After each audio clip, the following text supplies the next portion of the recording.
সকাল সকাল রেডি হয়ে আমি আর ইস্তাব বেরিয়ে পড়লাম সোদপুরের উদ্দেশ্যে। অনেক দিন বাদে welcome to my mini blog. 21 July, তাই তাড়াতাড়ি পৌঁছে গেলাম। উপর থেকে দুজন উকি দেয় আর ফাইনালি বনি এলো আমাদের ওয়েলকাম করতে।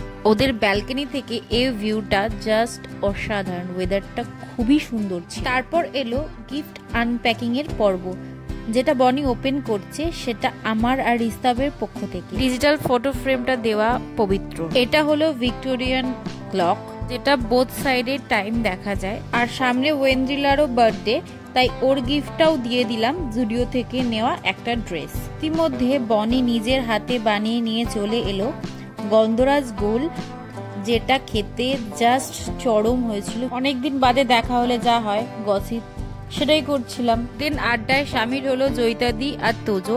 জয়িতাদির আনা গিফটটা আনবক্সিং হচ্ছে। যারা জানো এটা কি প্লিজ কমেন্টে জানিও। শুভর বাড়ির খাট থেকে বসে বসেই ট্রেন দেখা যায়। গল্প করে খিদেও পেয়ে গেছিল।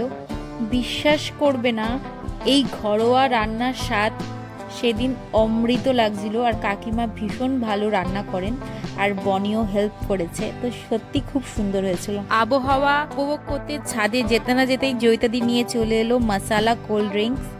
তারপরে এলো সন্ধ্যের চা। আর কত খাবো, এই ল্যাম্প শেডটা দিয়েছে ওয়েন্দ্রিলা। তারপরে ফুচকাকে সবাইকে টাটা করে বাড়ি চলে এলাম। আর টাটা, লাভ ইউ, ভালো লাইক করে দিও।